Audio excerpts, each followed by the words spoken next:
We have brands that go in and spend $80,000, $100,000, $200,000 on a retheme and then just let the retheme sit and don't test on top of it because, well, I just paid all this money to the agency to do this amazing work.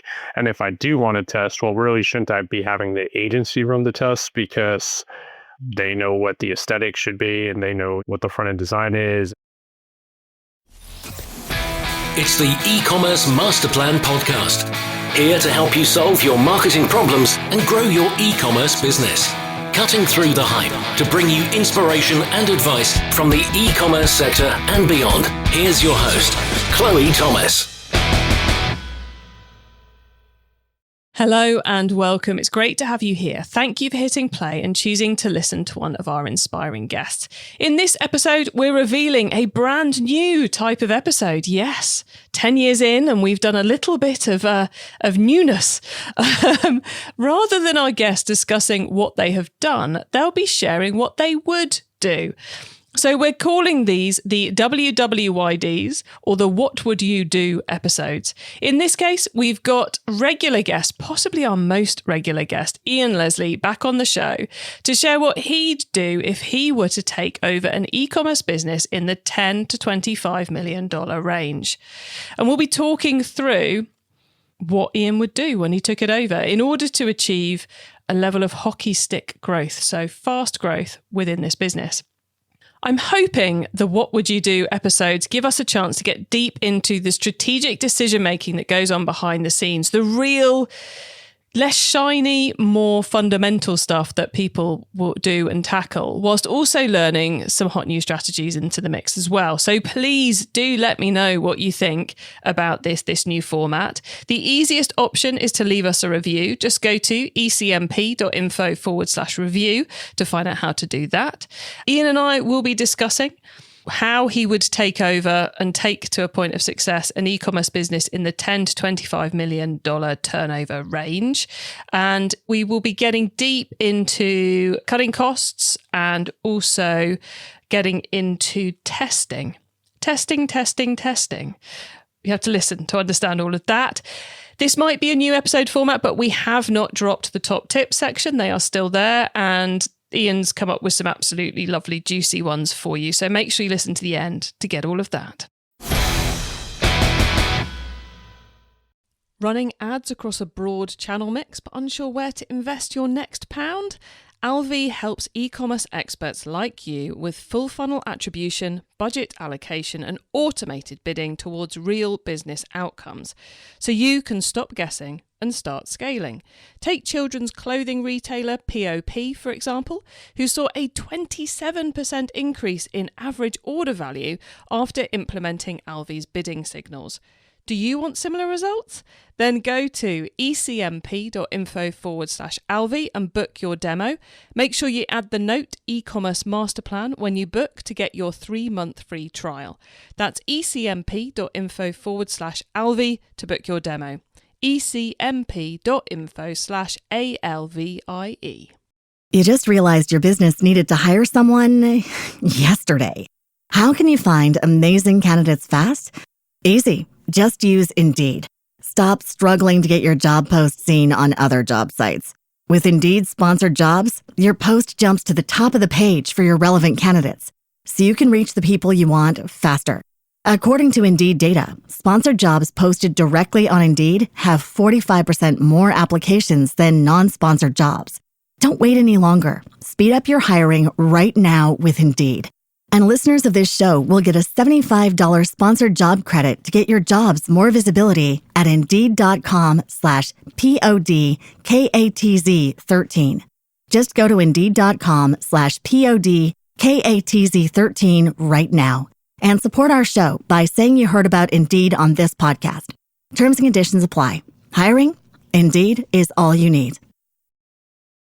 And now to introduce our special guest. Ian Leslie is an e-commerce CMO who's done stints in SaaS marketing, journalism and education, probably best known for his 10 years driving 15x e-commerce revenue growth at B2B e-commerce furniture brand Industry West, where, as regular listeners to this show will know, he was always up to something different with his marketing budget that almost always paid off. Hello, Ian. Hey, so good to be here. Thank you. Always cool to have you on the show, especially cool to have you here to kick off our brand new, revolutionary new content format, the What Would You Do episode. What would you do? Excellent. So exciting. You were last on the show in December, which feels about 1,000,000 years ago. So how has 2025 been going? What's been going on? It's been interesting here in the US and internationally. I think a lot of us in e-commerce are dealing with an interesting economy and tariffs and such. So yeah, it's been an interesting, I guess, now 9 months. But most of the early part of 2025, I was still with Industry West, stepped away over the summer. So I'm no longer with Industry West. But I think overall, it's been no different for me than a lot of other people in the space. That I could just say it's been interesting. I think we're all kind of trying to figure it out and try to figure out the global marketplace. The ever-changing global marketplace. Well, I do wonder, does the global marketplace factor into your what would you do? We'll find out as we continue this chat, but tell us what your what would you do is. What would I do? So, I mean, I think I've recently been called a builder multiple times over the past 2 or 3 weeks. That's my sweet spot is building things. So my what would you do is I would start with a $10 to $20 million e-commerce company and look to build it further. So we talking like doubling in 2 years or a bootstrapped growth, or what sort of build would you want to do with that business you take over? That's a great question. I would definitely think bootstrap growth, but with like definitely a high curve. You know, I think one of the amazing things about Industry West was that it was always privately held. So it was always bootstrap growth, but that did not get in the way of us often seeing a hockey stick of growth. Does that reference work in the UK? I don't even know. Yeah, that does work in the UK. It does. I think the economists have stolen the hockey stick, so you're good. Okay, there you go. But yeah, so I mean, I think you can walk and chew gum a bit with that. I often use like the wash and wear metaphor, and I wouldn't want to wash and wear. Like I would want to continue to grow and continue to build and continue to like see it grow, and not just build a company to then sit by and just let it kind of coast.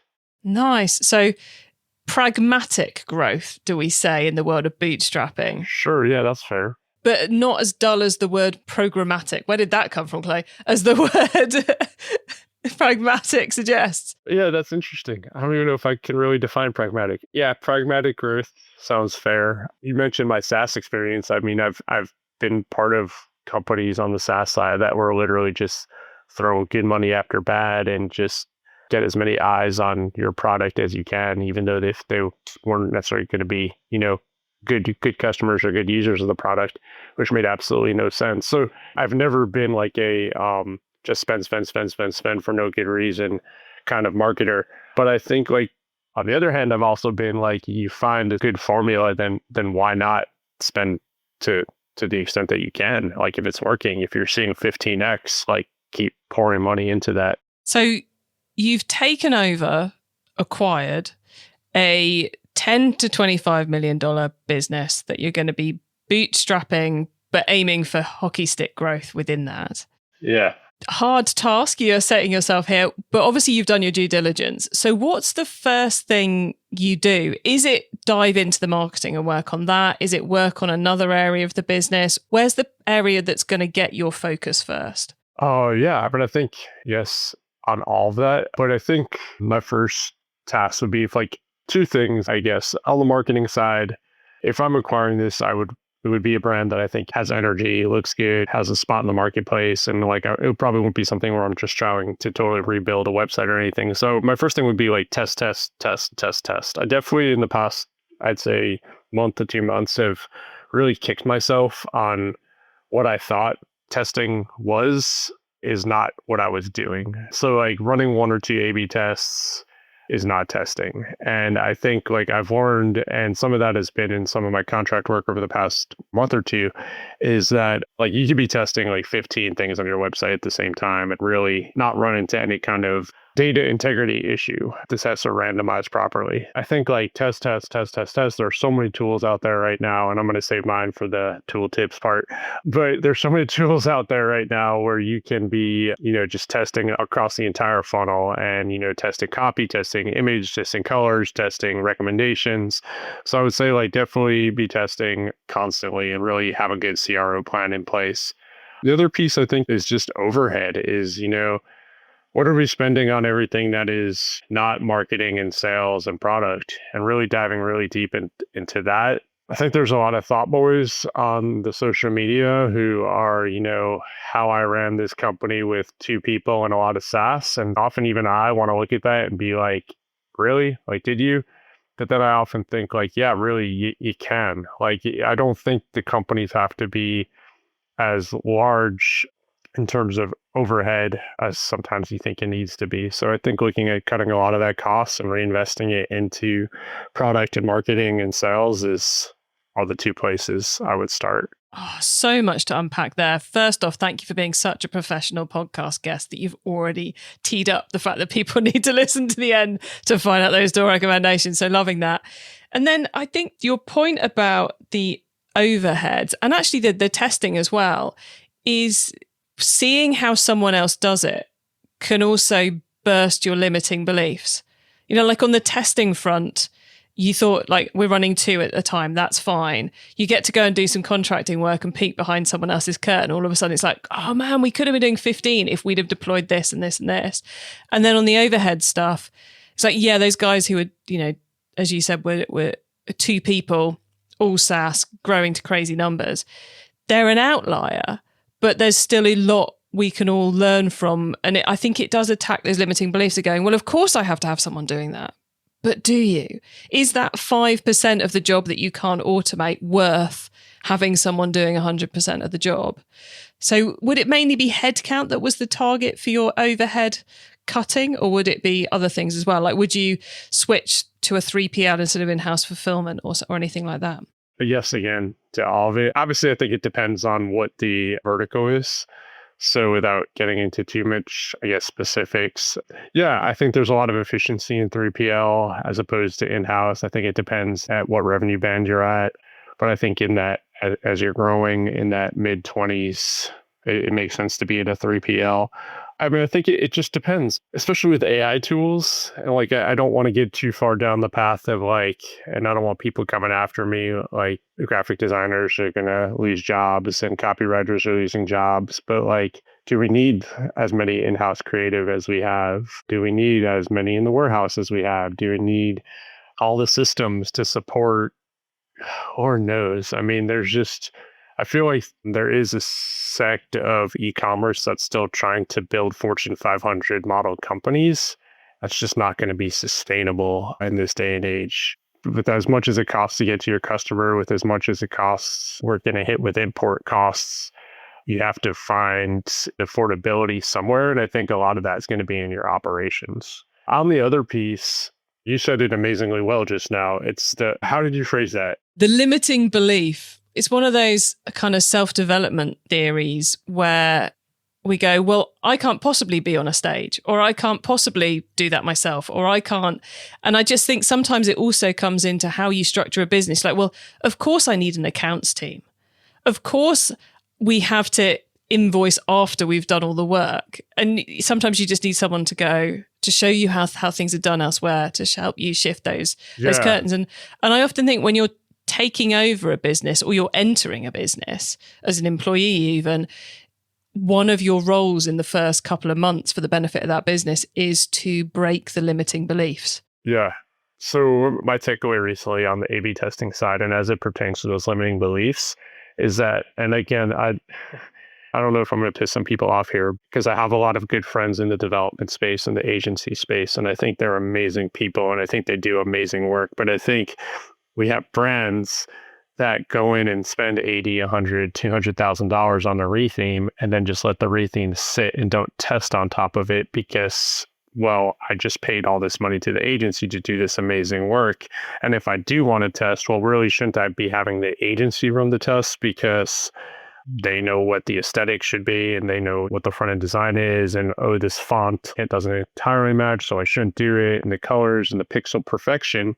And I think that's where I was before this most recent spell of, well, I'm not equipped to do the testing because I paid an agency. But now Shopify and frankly, like ChatGPT have made it so easy to change CSS, to do all these things that it's like, really, well, why can't I do it? I've always had imposter syndrome my entire career, but I've never had that limiting belief, as you're saying. Like, I always would be one to get in the weeds and do the work and really test and do. But when it came to actual A/B testing, like, I was really just at the tip of the iceberg. And I think a lot of that is wise because, like, we work with these agencies that are amazing. Like, don't get me wrong, but like, they're not doing the day-to-day testing that we should be doing. And like I said, I think there's so many opportunities now to just play with things. And if you can't figure it out, I started a website for I'm a builder, like I have to. And I've had this little spell in between full-time jobs. And so I was so bored, I made my wife start a company. So my wife's a thrifter, an amazing thrifter. Maybe that might be for the tip later too. Another tip. But my wife's a thrifter and she finds these amazing things. And I was like, we need to start a website. We need to sell more across the country with what you thrift, as opposed to like the local marketplaces. And so I built a Shopify site for her. And then there were things she wanted me to change on the site and I didn't know how to do it. And I literally just like asked AI and it gave me the CSS and I plugged it in and it was like super easy. And I was so proud of myself. While I was doing that, there were changes I would have made to other websites I've worked on in the past that I just didn't, because I was like, I don't know, I was scared to, because it was managed by people smarter than me. But I think I don't have that limiting belief anymore. I don't think. So is fixing that in this new business that you're going to take on, is embracing this full-on testing scenario, is it about the team's mentality? Is it about Ian getting in there and running a load of tests? Is it about building stronger, less siloed relationships with the agencies and the other teams that are the outsourced people who are working on it? Would you tackle it top down or kind of bottom up culture shift? Yeah, I think that's a great question. Like, because I do think, I mean, you're in this 20, 30, $40 million range. Like, you still need agencies, right? Like, my Shopify site crashes. I need someone like server side, whatever it may be. Like, I need help. So it's not that the agencies don't have a role anymore, but I think it has to be interwoven between, like, we're not going to wait on agency sprints and the internal team is going to test, and like, we're going to have a good ecosystem of communication there. I mean, if I'm acquiring a brand, then like, I should probably be the one doing all the testing if I'm doing a lot of other things. But like, yeah, I mean, I think it needs to be a culture of testing. And I think that goes across the board, right? Like, it needs to be a culture of testing in finance. It needs to be a culture of testing in email marketing. It needs to be a culture of testing in product. So I mean, I think that's both building an ecosystem and a culture of testing in-house, but then how do you take that to your agency partners and say like, okay, I'm not afraid to try X, Y, Z. And I feel like I've always been pretty good about that. I think people who've worked with me would say like on media buys, like I'm always piloting things, always trying different things. But I think for whatever reason, again, on like the front end web piece, was not good at that. It is so much easier, I think, to test when you're doing media buys than it is to test on the website, because it's Sure. It's a lot easier to work out what to test. It's very easy to create a culture of, it's not very easy to create a culture of testing. It's relatively easy to create a culture of testing in a business and to encourage everybody to be doing testing. What's harder is to get a culture of testing and testing behavior happening that leads to good results. So, you know, people working out of the 20 ideas I've got, which are actually worth testing. Sure. You know, like changing a button color, probably not. Changing your Facebook graphics, probably. Doing some customer research to lead into better email content, probably worth doing. So what I'm trying to say is I think there has to be an element of Ian as the person who's taken over the business, being involved in helping create the testing or agreeing the testing activity and monitoring the results as that builds, probably. Yeah. Okay, I'll do it. You're right.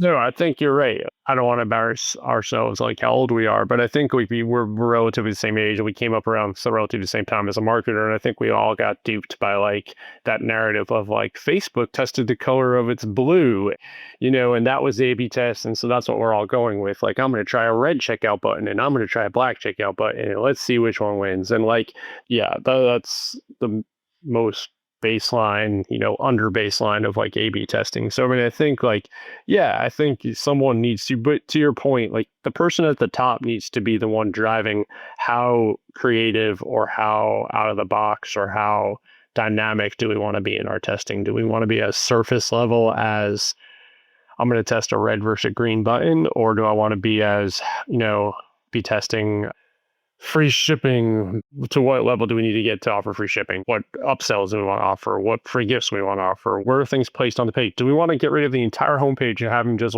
land on nothing but a product grid? I mean, there's a lot of conversation out there about how PDPs are dying. But yes, to your point, yeah, that needs to come from the top down of how dynamic do we want to be in testing across the board. E-commerce Master Plan is supported by some of the greatest companies in the e-commerce sector. Here's a reminder of who they are. Running ads across a broad channel mix but unsure where to invest your next pound? Alvi helps e-commerce experts like you with full funnel attribution, budget allocation and automated bidding towards real business outcomes. So you can stop guessing and start scaling. Take children's clothing retailer POP, for example, who saw a 27% increase in average order value after implementing Alvi's bidding signals. Do you want similar results? Then go to ecmp.info/Alvi and book your demo. Make sure you add the note e-commerce master plan when you book to get your 3-month free trial. That's ecmp.info/Alvi to book your demo. ecmp.info/ALVIE. You just realized your business needed to hire someone yesterday. How can you find amazing candidates fast? Easy. Just use Indeed. Stop struggling to get your job post seen on other job sites. With Indeed sponsored jobs, your post jumps to the top of the page for your relevant candidates, so you can reach the people you want faster. According to Indeed data, sponsored jobs posted directly on Indeed have 45% more applications than non-sponsored jobs. Don't wait any longer. Speed up your hiring right now with Indeed. And listeners of this show will get a $75 sponsored job credit to get your jobs more visibility at Indeed.com/PODKATZ13. Just go to Indeed.com/PODKATZ13 right now and support our show by saying you heard about Indeed on this podcast. Terms and conditions apply. Hiring? Indeed is all you need. It's time for the top tips round. Okay, I love this section because it gives me and our listeners some really quick ideas for taking our business to the next level. So, Ian, are you ready to spill the tips you've been teasing us with all episode? Okay, the book top tip. If everyone listening to this podcast agreed to take Friday off and read a book to make their business better, which book would you recommend? I think it's our 5th or 6th time doing a podcast with you, so I don't remember all the books I've recommended. But I don't think I recommended Unreasonable Hospitality. So just a really good book. Just The Bear, especially now, like we're all watching The Bear and everything. Just, what it takes to be hospitable. This is like the book is set in a restaurant. It's about a chef and just what he did, to create hospitality in his restaurant as he looked to get, Michelin stars, etc. But yeah, just Unreasonable Hospitality, what it takes, in terms of customer service, how to deal with your consumer as well. So yeah, a good book for people in sales, marketing, really anyone who just wants to make people happy. Nice. I've not heard of that one and I still haven't watched The Bear either. So that's a couple of big to-dos for me. Traffic top tip. Which marketing method do you either prize above all others or think doesn't get the press it deserves? I'll be honest, this one just stumped me. I feel like I've said them all. Again, I don't recall if I said this one last time, but we were doing something cool at Industry West where we were taking out billboards on trucks in Manhattan So there's a company, and gosh, the name escapes me right now, but there's a company that work with the truck companies throughout the tri-state area, particularly in the metro area in New York, and they just rent the billboard space out on the side of the truck. So you have a truck in Manhattan that's delivering, Lord knows what it's delivering. It's not delivering our furniture. It could be delivering produce. It could be delivering anything, but people think it's your truck because it's skinned with your brand on it. And they've done a lot of cool things. And so it was really cool. I mean, it's cool to see the truck around New York. And there's also some other aspects where you can like IP target people within like 100-foot range of the truck or something. But yeah, so I would say, yeah, just I think, and we did, again, like piloting anything.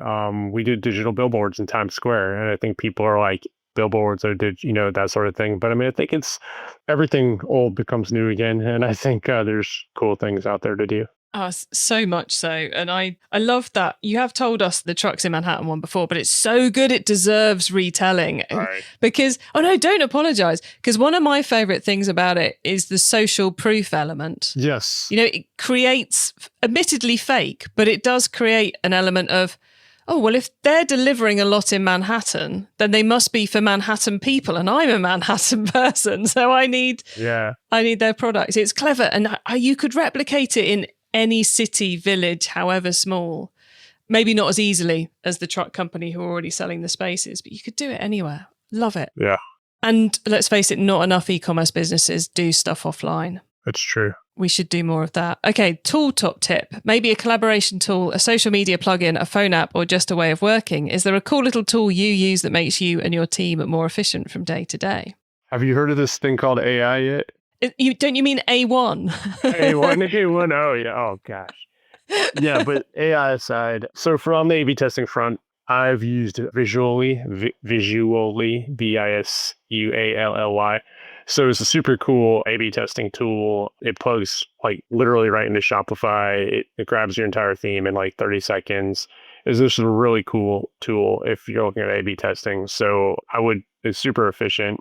You don't need to work with devs on it. So I would recommend that. But all joking aside on the AI piece, I still think like most marketers are really just like skinning the iceberg or tip of the iceberg or however you want to say it, skinning the surface with how we're using AI just in our day-to-day jobs. And like I mentioned, I mean, just generating CSS for your website, like you don't like where a button looks, like, the size, whatever, like ask ChatGPT and it'll like tell you what theme you're running, and obviously if we're running custom themes, but yeah, I mean, there's a lot of ways to do that. And I think just really taking advantage of AI, and I think is really interesting. So yes, AI keeps me much more efficient, ChatGPT, but on the A/B testing, I would recommend Visually. Nice. So last one, the carbon top tip. What's your favorite way to reduce the carbon footprint of an e-commerce store? I know I've given this answer before, and I really don't have any.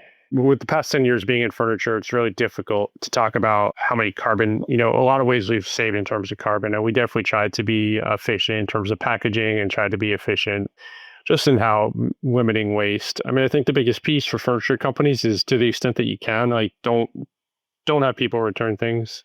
It's not cost efficient for them. It's not cost efficient for you most of the time. It's just like, let them have it. If it's slightly damaged, like let them have it and have them resell it and keep it, but without, the extra packaging, without the extra gas and whatever to get it back to the warehouse.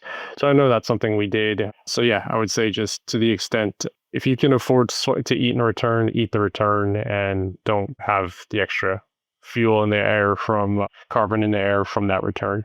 Yeah, it's one of those which is becoming increasingly debated, even in areas like fashion. Should we actually ask for that to be returned? When you get into the numbers of it, it has surprising results when you start considering, should we actually ask for that to be sent back? Is it worth it? On both the finance side and the carbon side as well. So a weird one, a counterintuitive one, because I think we always went, I want the product back. Yeah. But it can be hugely powerful. I mean, and there's a customer loyalty aspect as well. Well, yeah, exactly. It's like most customers are not going to be annoyed by you telling them they don't have to traipse to the post office. Right, exactly. Yeah, totally. Okay, so Ian, before we say goodbye, could you please let the listeners know where they can get in touch if they've got questions or want to chat? Yeah, I am on LinkedIn. There's a lot of Ian Leslie's on LinkedIn. It's really weird, but I'm the one who's CMO. Most of them are CMOs. So if you look me up on LinkedIn, I'll be there. I'm on Twitter at IR Leslie.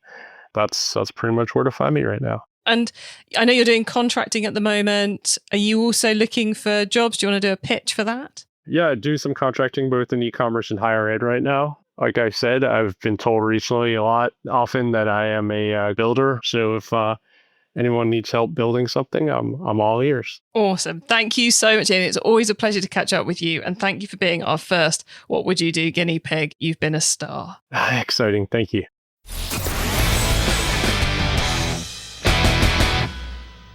Always a pleasure to catch up with Ian. And I loved the simplicity but complexity, dare we say it, of his approach to taking over a $10 to $25 million business.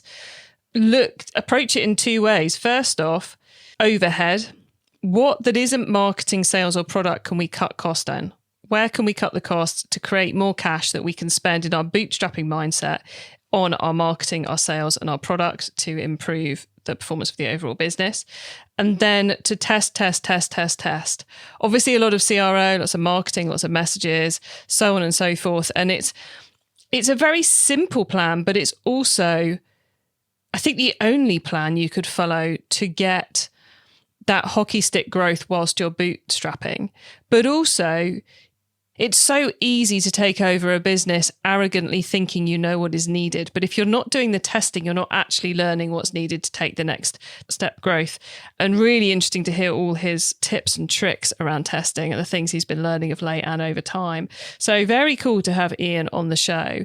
You can get your hands on the notes from this episode, including those top tips and the links to what we mentioned, by heading over to ecommercemasterplan.com.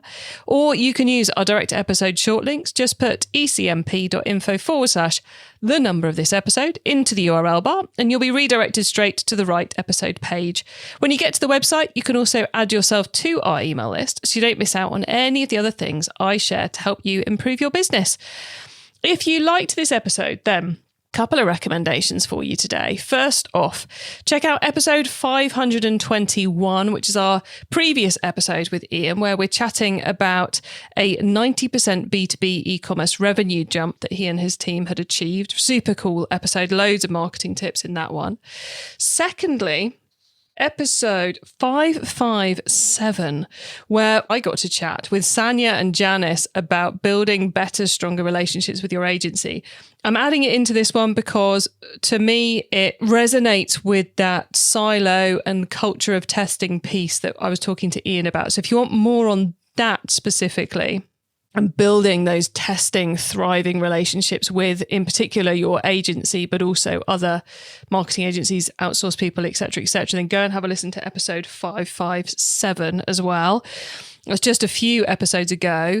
And then if you want to catch up with all our What Would You Do episodes, so admittedly, this is the first one, but we have added a few similarly themed episodes to the page already. So if you go to the website via ecmp.info/WWYD, what would you do? Then you will be able to access a page where we'll be compiling all our What Would You Do episodes. And also, as I said, get your hands on a couple which fit the format but weren't technically WWYDs. Right, if that's not confusing enough, let's wrap it up. Thank you for tuning in to this and every episode that you do of the E-commerce Masterplan podcast. I bring you a new interview every week because I want to inspire and help e-commerce business owners like you to succeed and thrive with your businesses, including progressing along that path to net zero. So if you know someone this show can help, please tell them to listen to the E-commerce Masterplan podcast. Have a great week and don't forget to keep optimizing.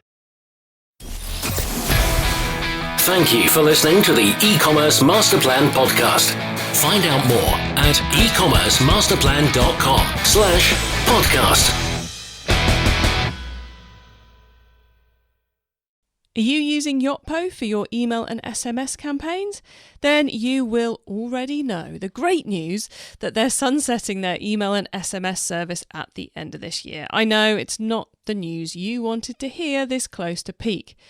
Yay, let's move our email system.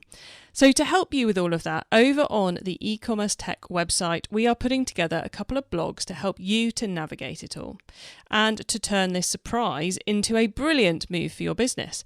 One that can even, or certainly has the potential to even increase your peak performance. To get the blogs, go to ecmp.info/yotpo. That's YOTPO and ECMP. And there you can read my 4-step plan to make the most of the situation. And you'll also get a roundup of advice from email marketing experts about what you should do. So ecmp.info/yotpo. You just realized your business needed to hire someone yesterday. How can you find amazing candidates fast? Easy. Just use Indeed. Stop struggling to get your job post seen on other job sites. With Indeed sponsored jobs, your post jumps to the top of the page for your relevant candidates, so you can reach the people you want faster. According to Indeed data, sponsored jobs posted directly on Indeed have 45% more applications than non-sponsored jobs. Don't wait any longer. Speed up your hiring right now with Indeed. And listeners of this show will get a $75 sponsored job credit to get your jobs more visibility at Indeed.com/PODKATZ13. Just go to Indeed.com/PODKATZ13 right now and support our show by saying you heard about Indeed on this podcast. Terms and conditions apply. Hiring? Indeed is all you need.